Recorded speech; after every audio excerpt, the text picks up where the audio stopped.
నమస్తే. ప్రస్తుతం మనతో పాటు సీనియర్ జర్నలిస్ట్ జగదేవ్ ఉన్నారు. ఆయనతో మాట్లాడదాం. నమస్తే సార్. నమస్తే అండి. సార్, కల్కి సినిమా మీద చాలా మందికి హోప్స్ ఉన్నాయి. ఎందుకంటే సలార్ తర్వాత మళ్ళీ ఇంకో బ్లాక్ బస్టర్ రాబోతుంది ప్రభాస్కి అని చెప్పేసి చాలా మంది మాట్లాడుకుంటున్నారు. అండ్ పాన్ ఇండియా లెవెల్లో మళ్ళీ వస్తుంది. అది కూడా నాగ్ అశ్విన్ చేస్తున్నారు. అందరికి ఇంట్రెస్ట్ ఉన్నప్పటికీ ప్రమోషన్స్ ఎందుకో తక్కువగా చేస్తున్నారు. అంటే ఇంతకు ముందు సలార్కి కూడా అలాగే చేశారు. అంటే రావాల్సినంత బడ్జెట్ అంటే రిటర్న్స్ రాలేదు అని చెప్పేసి అన్నారు. ఇప్పుడు కల్కి కూడా అదే జరుగుతుందా అని చెప్పేసి నాగేశ్వర్ మీద చాలా విమర్శలు వస్తున్నాయి. అసలు ఏం జరుగుతుందంటారు సార్? కల్కి మీరు అన్నట్టు వాస్తవమే. ఎందుకంటే బాహుబలి తర్వాత సలారు వీటికి వచ్చినంత నేమ్ ఎక్కడ వినపట్లేదు. అరే రేపు 27న రిలీజా అని నేనే ఒక మిత్రుని అడిగాను ఒక 2 days బ్యాక్. ఎందుకంటే రిలీజ్ డేట్ కూడా అనౌన్స్ చేసేసారు, దగ్గరకు వచ్చేసింది. ఇంక 27 అంటే ఇంకా హార్డ్లీ 3-4-5 days ఉంది అంతే కదమ్మా. అసలు ఇప్పటికే ప్రమోషన్స్ హడావిడిగా తిరగడం, పైగా పాన్ ఇండియా మూవీ కాబట్టి అన్ని ఛానల్స్ టచ్ చేయడం ఇవన్నీ ఉండాలి. ఇవన్నీ ఎందుకు కొంచెం తగ్గింది? ఇప్పటికే బడ్జెట్ ఎక్కువ అయిపోయిందా, లేదంటే ఇంకపై పెట్టే ఆర్థిక పరిస్థితి కరువైందా అంటే డౌట్ అనిపిస్తుంది. మరోవైపు భారీ క్యాస్టింగ్, ఎందుకంటే వాళ్ళకి ఇచ్చిన రెమ్యునరేషనే నాకు తెలిసి సినిమా బడ్జెట్ కన్నా ఎక్కువ ఉంటుందని నా అభిప్రాయం. ప్రభాస్ ఆయనకి మరి 100 కోట్ల పైమాటే అని అంటున్నారు, ఎంతో వాస్తవం తెలియదు. Amitabh Asian biggest star. Deepika Padukone చాలా చిన్న హీరోయిన్, ఇప్పుడే మొన్న వచ్చిన అప్కమింగ్ హీరోయిన్ ఆమె. అంటే రివర్స్లో చెప్తున్నా కదా. మీరు ఆమె ఎంత వేసే రెమ్యునరేషన్ టైమ్, ఆవిడకి ఇచ్చే రెమ్యునరేషన్ తెలుగులో ఒక భారీ బడ్జెట్తో ఒక 3-4 సినిమాలు తీసి వచ్చేమో ఆవిడ. మరోవైపు భారతదేశం గర్వించదగ్గ నటుడు పద్మశ్రీ కమల్ హాసన్ గారు. ఇంత భారీ క్యాస్టింగ్ ఉంటే వీళ్ళందరూ ప్రమోషన్స్కి ఎంతవరకు రాగలుగుతారు? ఆ ప్రమోషన్స్ కూడా వాళ్ళ టైం వేస్ట్ అంటే మళ్ళీ కాల్ షీట్లో అదొక భాగం, మళ్ళీ వాళ్ళకి ఇంకెంత సమర్పించుకోవాలి. పైగా అందరూ అన్ని భాషలను చుట్టుముట్టు రావడానికి ఇష్టపడతారో లేదో, రకరకాలు. ఇప్పుడు బాహుబలి లేదా RRR అనుకోండి, జక్కన్న గారు ప్లానింగ్ కాబట్టి సింపుల్గా జక్కన్న గారు, రామ్ చరణ్, జూనియర్ ఎన్టీఆర్ ముగ్గురు తిరిగేశారు అన్ని రాష్ట్రాలు.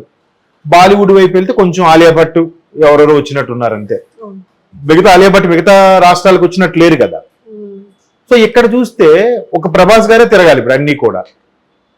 అక్కడ మళ్ళీ హీరోయిన్ వస్తారంటే ఆవిడ ఆల్రెడీ క్యారింగ్ అంట. సో ఆవిడకి ఇబ్బంది పెట్టడం కూడా కరెక్ట్ కాదు ఎవరు, దీపికా పదుకునేకి. అమితాబ్ బాగా ఏజ్ అయిపోయింది, ఇప్పుడు ఆయన ఎంతకని తిరుగుతాము, ఇది మంచిది కాదు. కమల్ గారు ఒకవైపు ఆయన రాజకీయాల్లో బిజీగా ఉన్నారు, ఇంకో పక్క ఇవి చేస్తున్నారు. ఆయనకు కూడా చాలా టైం వాల్యుబుల్. ఇంకెవరున్నారు? అయితే నాగశ్విన్, లేదంటే ఆమె ఎవరు దత్తు గారు అమ్మాయి, అమ్మాయి స్వప్నానా ఆమెను మన ప్రభాస్ కలిసి తిరిగి అశ్విన్ గారు కలిసి మొత్తం అన్ని చేయాలి. మరి ఎందుకులే ఇవాళ రేపు సోషల్ మీడియా పవర్ఫుల్గా ఉంటున్న నేపథ్యంలో ఇట్లా కానిచ్చిద్దాం అనుకున్నారా, లేదంటే బడ్జెట్ కూడా ఇబ్బంది అయి ఉండొచ్చు. ఎందుకంటే భారీ కాస్టింగ్. అసలు మీరు కొంతమంది రెమ్యునరేషన్ వినైతే నేను షాక్ అయ్యాను. ప్రభాస్ గారిది కానీ, కమల్ గారిది కానీ, అమితాబ్ కానీ, మీరు అన్నట్టు దీపికా పదుకునే, ఇట్లాంటి స్టార్స్ చేస్తున్న ఒక movie. Of course Nag Ashwin ఇంతమందిని ఎట్లా హ్యాండిల్ చేశారనేది మనం రేపు 27వ తేదీన చూడాలి. ఎందుకంటే ఆయన బాగా కన్విన్స్ చేసే స్కిల్స్ ఉన్నాయి నాగ్ అశ్విన్లో. ఇప్పుడు మహానటి తీసుకుంటే సావిత్రి గారు దీనికి ఎడిక్ట్ అయిపోయారు అనేది చాలా కన్విన్సిబుల్గా చూపించగలిగారు ఆయన. అప్పటికే కొంతమంది విమర్శించారు, అంత మహానటిని అలా చూపించడం వల్ల ఉపయోగం ఏముంది, బ్యాడ్ అయిపోతాక విమర్శ వచ్చింది కదా. బట్ వాస్తవం అది.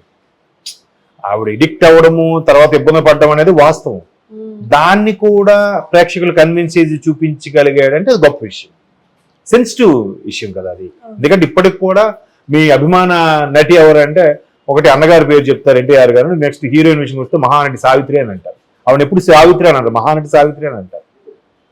మరి అట్లాంటి ఆవిడకి సెన్సిటివ్గా చాలా మంది ఇబ్బంది పడతారు కదా, ఎంత బాగా కన్విన్స్ చేయగలిగాడు. సో ఇప్పుడు కూడా ఎంత భారీ కాస్టింగ్ కూడా కన్విన్స్ చేయగలుగుతాడని నేనైతే నమ్ముతున్నాను. ఆయన నువ్వు ఎప్పుడైనా చూడండి, మేధావులో ఎప్పుడు అమాయకంగా పిచ్చోళ్ళలా కనబడుతూ ఉంటారు. ఆయన కూడా చూస్తే భారీ డ్రెస్సింగు అట్లా ఏమి ఉండదు. ఆయన నాగశ్విన్ చాలా సింపుల్గా ఏదో ఒక సైంటిస్ట్ లాగా ఏదోలాగా ఉంటాడు ఆయన. మరి ఇంతమంది స్టార్స్ని యాక్షన్ కట్ చెప్పాడంటే ఎంత స్కిల్ లేకపోతే, ఎంత బాగా నెరేట్ చేసుకోకపోతే వాళ్ళందరూ యాక్సెప్ట్ చేస్తారు ఆ కాన్సెప్ట్.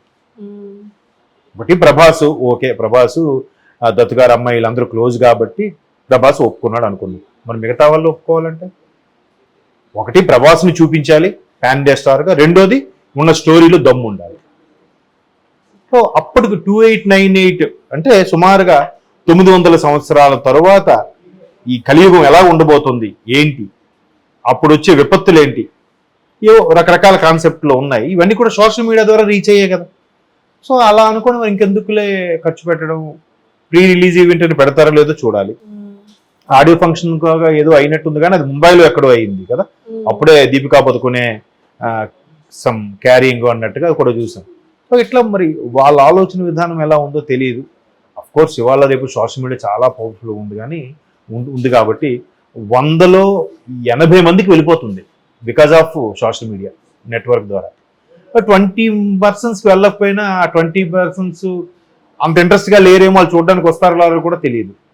తర్వాత రావాల్సిన థియేటర్లు వచ్చిన కలెక్షన్ కాక ఓటీటీలో ఆల్రెడీ ఇప్పటికే బిజినెస్ మార్కెట్ చేసేసుకుని ఉంటారు నాకు తెలిసి. ప్రభాస్ని చూపించో లేదంటే అమితాబ్ని చూపించో ఇంతమంది భారీ కాస్టింగ్. కాకపోతే మీరు అన్నట్టు గత సినిమాలతో పోల్చితే ఎందుకో భారీగా అది ట్రెండింగ్ చేయకుండా ఓన్లీ పలానా పాట ట్రెండింగ్ రా, పలానా సీన్ ట్రెండింగ్ అన్నట్టు ఏం లేదు. వచ్చింది, ట్రైలర్ రిలీజ్ అయిపోయింది, నడుస్తుంది, వెళ్తుంది. ఎందుకు అంత చేయట్లేదు అనే విషయం నాకు కూడా అదే డౌట్ వచ్చింది. ఏమో ఇట్లా కాస్ట్ కటింగ్ తగ్గించడానికి ఏదో కొత్త రకం స్టైల్ స్టార్ట్ చేశారేమో అని కూడా అనిపిస్తుంది నాకు. చూద్దాం మరి. ఏమి జరిగినా ఒకటి వాస్తవం అమ్మా, ఎంత హైప్ ఇచ్చినా ఒకవేళ హైప్ ఇవ్వకపోయినా, ఎంత స్టార్డమ్ ఉన్నా స్టార్డమ్ లేకపోయినా, కథలో ఎంత దమ్మున్నా లేదా సిల్లీ కథ తీసుకున్నా, ఒక్కొక్క సినిమా ఎందుకు హిట్ అయిపోద్దో తెలియదు, ఒక్కొక్క సినిమా ఎందుకు ఫట్ అయిపోద్దో తెలియదు. అవునా? అరే ఇది మంచి సినిమా రా, ఈ టైంలో రాకపోయి ఉండాల్సిందిరా. అదురు సినిమా ఉందమ్మా, ఎక్స్ట్రాడినరీ కామెడీ. ఈ రోజుకి కూడా మీరు యూట్యూబ్లో అదుర్సు బ్రహ్మానందం కామెడీ అని కొట్టారంటే కొన్ని మిలియన్ వ్యూస్ ఉంటాయి దానికి. కానీ అది ఉద్యమం, తెలంగాణ ఉద్యమం టైంలో రిలీజ్ అవ్వడం ఏంటి విషయం తెలియదు కానీ సరిగ్గా ఆడలేకపోయింది. అలాగే సలార్ కన్నా నాకు సాహో ఎందుకో బాగా అనిపిస్తుంది కదా. మరి సలార్కి వచ్చినంత హైప్ సాహోకి రాలే. ఎందుకు రాలేదంటారు? సాహో స్క్రీన్ పే చాలా బాగుంటుంది. క్లైమాక్స్ వరకు ఒక రాజే సైనికుడిలా ప్రజల్లోకి వెళ్ళాడని చెప్పి చూపించే విధానం చాలా బాగుంటుంది. ఎందుకు అనలేదంటారు? చెప్పలేం. అందరికీ ఆ దిల్ రాజు గారు అన్నట్టు ఆ హిట్ ఫార్మ్ ఏదో తెలిసిపోతే అందరూ అదే ఫాలో అయిపోతాం కదా, ఎందుకు ఈ ఫ్లాప్ సినిమాలు తీస్తాం. అలాగా హైప్ చేసినా చేయకపోయినా సినిమాల సత్తా ఉండి దమ్ముండి, ఒకవేళ నిజంగా సత్తా ఉన్నా ఆ టైంకి ప్రేక్షకులు మూడు లేదా చుట్టూ ఉండే సర్కంస్టెన్సెస్ ఎటువంటి జాతీయ విపత్తులు రాకుండా ఉండి అన్ని బాగుంటే ఏ సినిమాని ఎవడూ ఆపలేదు. లేదా అన్ని బాగున్నా కూడా ఇట్లా జాతీయ విపత్తులు, కరోనా లాంటివి వస్తే ఏ సినిమా కూడా ఆడదు.